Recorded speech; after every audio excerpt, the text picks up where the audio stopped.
Might not have been a good year, but it still was a year to recap.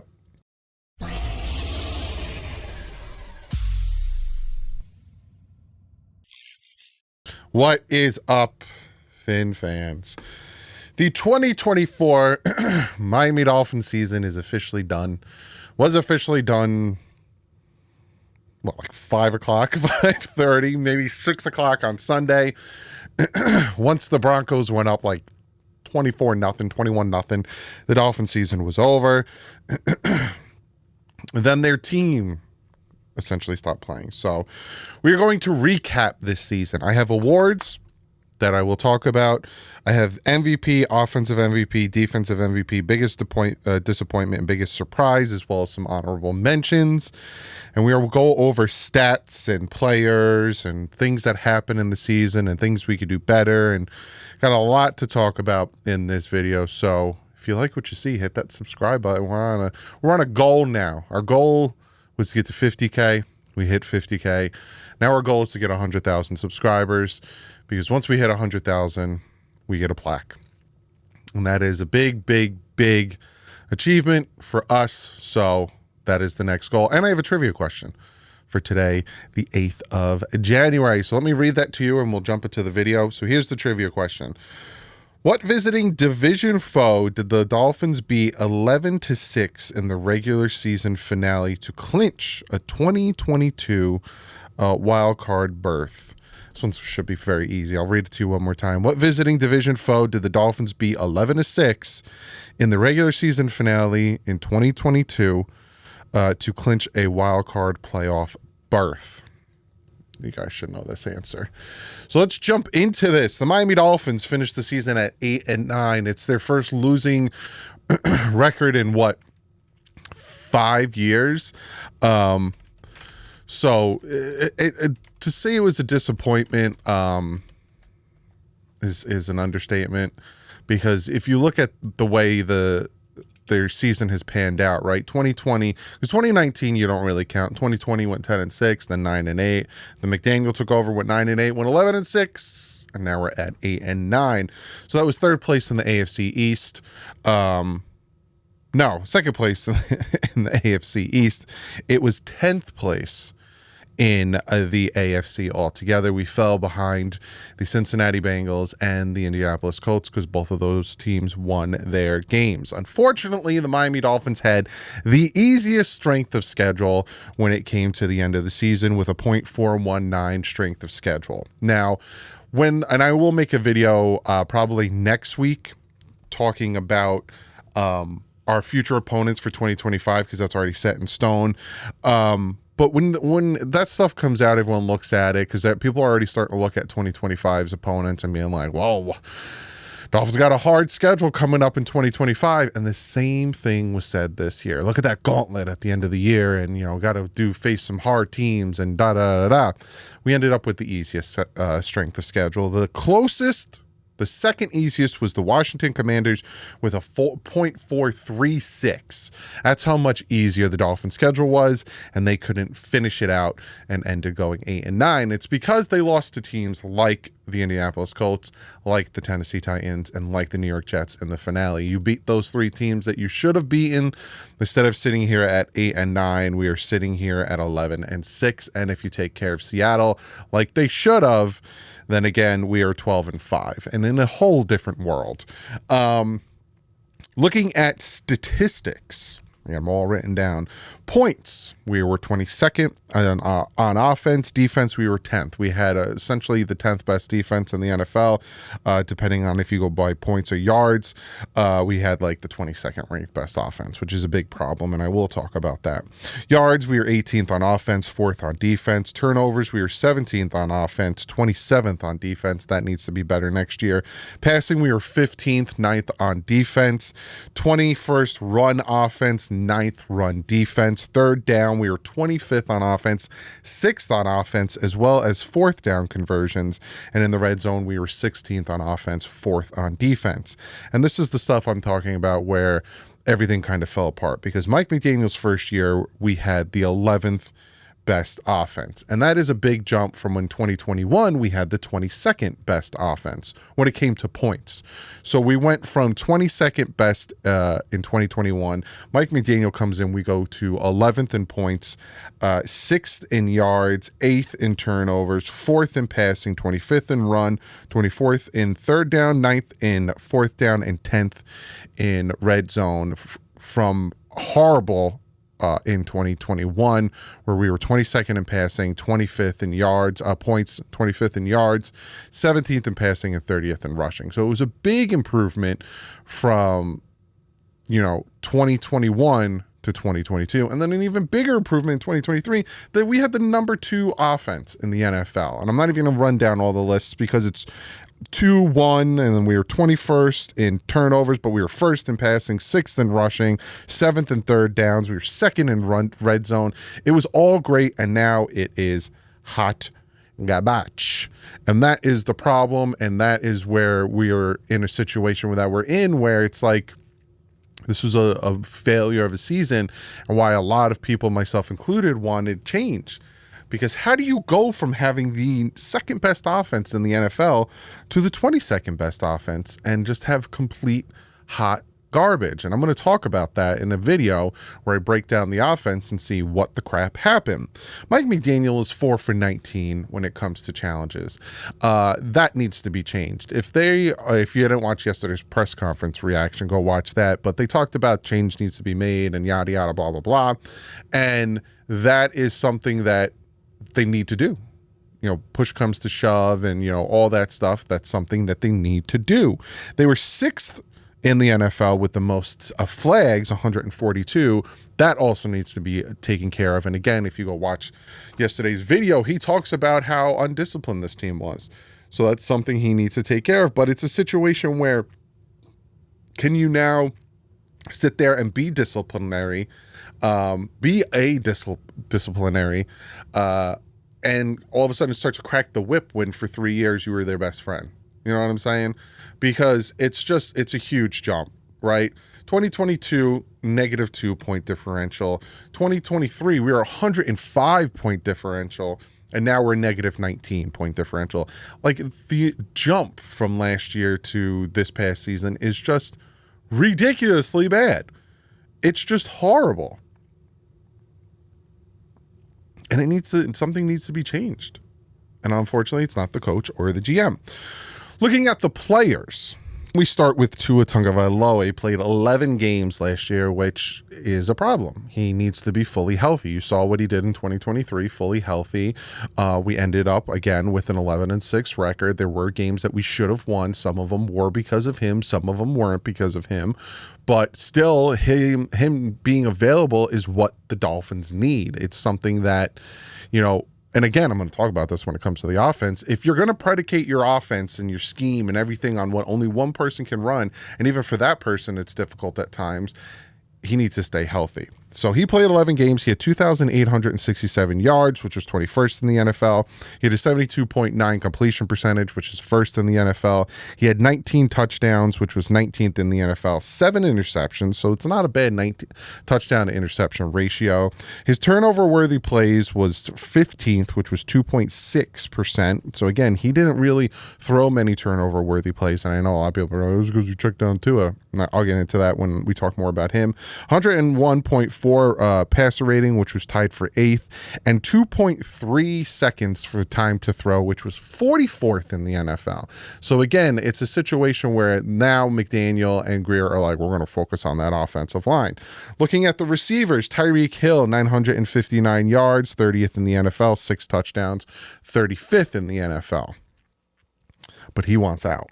Waddle, 744 yards, 44th in the NFL with 2 touchdowns. Jonnu Smith, 886 yards, which is 4th most among tight ends, and 8 touchdowns, which is 22nd most. He leads the Miami Dolphins now in yards, touchdowns, and in receptions. You have Devon Achane was our leading rusher, and Devon Achane was ridiculous when it came to receiving as well. I'll give you his receiving stats among running backs.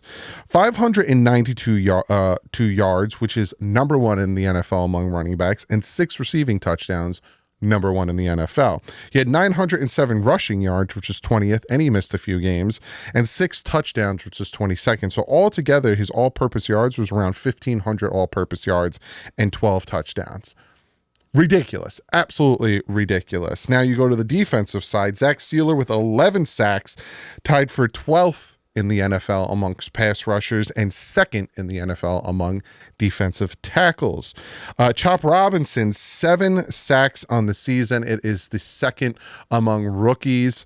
Win percentage, essentially, winning his blocking, 18.8%, which is 7th among edge rushers, 8th overall. Chop had a very good rookie season. 19 QB hits for Sealer and 14 QB hits for Chop. So just imagine if they could have got that to them quicker before they got rid of the ball, the amount of sacks these men would have had. Dotson, 3 interceptions, which led the Miami Dolphins. Jordan Brooks, 143 tackles, led the team. And then you have Jason Sanders, 37 for 41 on field goals and 90.2%, which is 10th in the NFL. His 37 made field goals is 4th in the NFL. And his 12 50-plus made field goals is 4th in the NFL. So we got some good players on this team, and I've talked about the fact that we have some good players on this team, and we have players that we can build around. I just don't know if I believe in Flores because I'm looking at this. If you're like, why did he say Flores? It's because I'm looking at this. As the stats here, and I looked over here at Flores. If I believe in McDaniel and Greer to finally do it. Now, obviously, their back is against the wall, and they have to do it because if not, they will be fired. So it's like they got that fire under their butt to do something, and maybe, just maybe, they will finally do it. But I'm very apprehensive, is all I'm saying. I'm very apprehensive because this year was a complete and utter failure. Once Tua got hurt week 2, the air got taken out of this team, and you could feel it. And then we lost games where the defense played great, but the offense just wasn't there. Like against the Seattle Seahawks, right? We lost 24-3, but they didn't score. They didn't really start scoring until they dropped the 17-3 in the first quarter, and then we hold them to no scores for 2.5 quarters, and then they score 7 at the end. We score 3 points all game when we had the second best offense last year. Then you have the Tennessee Titans, another game where they were just kicking field goals, right? At halftime, we were down 9-3. It's a game where, you have any type of offense. If Tua is playing that game, we win that game. We end up losing 31-12. One of them is because some type of penalty put them on our 5-yard line. But you look at that game and you think, oh, the defense sucked. No, actually, it got to the point where the defense was doing so much that they just got tired when your offense is 3 and out, 3 and out, 3 and out, and you kick 4 field goals. And then you have the Indianapolis Colts game that really put a chap on my cheeks. They scored 16 points. We scored 10. The fumbles didn't help and all that stuff. So those 3 games were definitely winnable, and they should have been winnable. So in my opinion, we should have, if Tua never got hurt, and I understand against Jacksonville, he didn't do great, and against Buffalo, he didn't do great. But obviously, as the season goes on, he does start to play better until you get to the end of the year. Then he kind of starts to fall off a little bit. I think we go into the bye week with a healthy Tua sitting there at 4-1. And then I think we beat the Colts. And then I still think we lose to Arizona and Buffalo because of the defense, which sucks. 28-27, we lose to Arizona. 30-27, we lose to Buffalo because of a 61-yard field goal. We were so close to beating Buffalo, which is just absolutely crazy. Our defense held their opponents to, the big teams, the good teams, right? Obviously, Buffalo game sucked. Yeah, the Rams held them to 15 points. Raiders, 19. New England, 15, 30. I don't think any team scored over 31 points against us. The Jets scored 32. Again, 10th in the NFL in points. Just, it wasn't good enough. Wasn't good enough. 8-9 is, you can't go from 11-6 to 8-9. And I said when the season started, you got to make a move. Anything less than 10 wins is a failure, and this season was a complete failure. But let's not talk about the negatives. Let's go into some awards here. And I'm going to start with the MVP of the team. Now, Zach Sealer won the MVP of the team. I think it was voted by the team, but my MVP of the team is a little different, and that's Calais Campbell. Coming in at the age he was, coming in at the time he did, he wasn't with us in free agency. He kind of came, I think it was after OTAs. He came in and, some people were apprehensive. He's up there in age. What can he do? Calais Campbell played every game. I don't think he missed a game.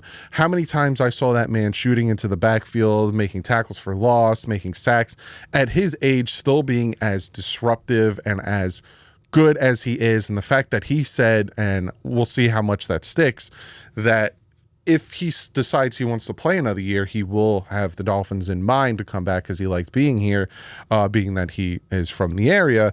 Calais Campbell definitely, in my mind, is our MVP. He was holding it down. He was a leader in the locker room, and he was just showing on the field what he can do and what he needs to do. Absolutely love it. Then my offensive MVP is De'Von Achane.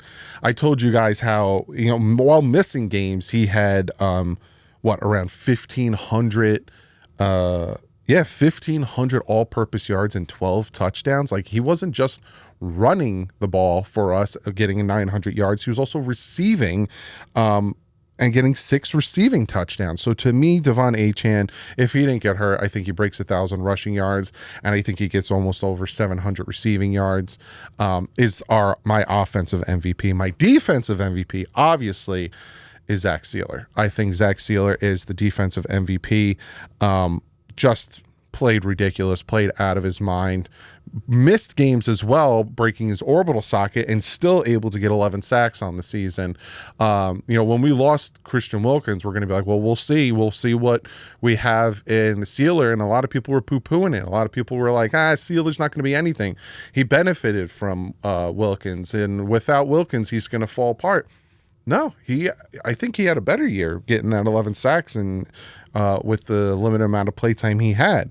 My rookie of the year is Chop Robinson. Now, there were some other rookies on there that, deserve some recognition, but my rookie of the year is definitely Chop Robinson. Again, 7 sacks. He was second among all defensive line rookies, not just pass rushers, but also defensive tackles. He was second with 7 sacks.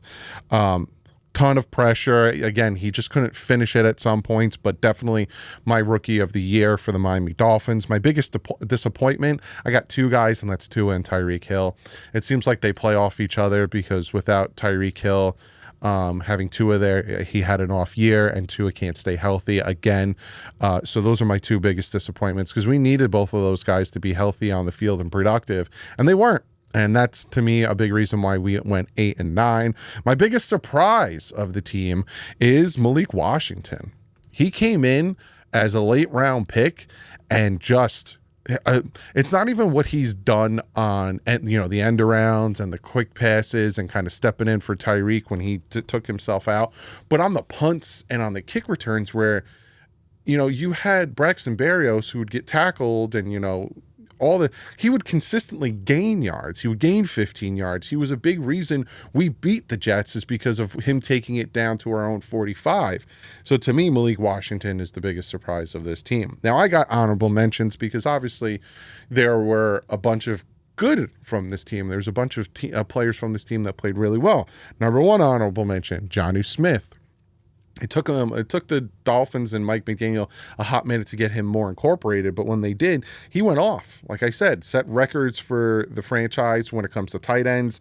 He was up there 4th overall when it came to receiving yards for tight ends. Like, he went off. Now, it started to happen where they got a little too gimmicky with him and constantly tried to throw screens because of what he did against the Jets. But Jonnu Smith definitely needs honorable mention. Terrell Dodson.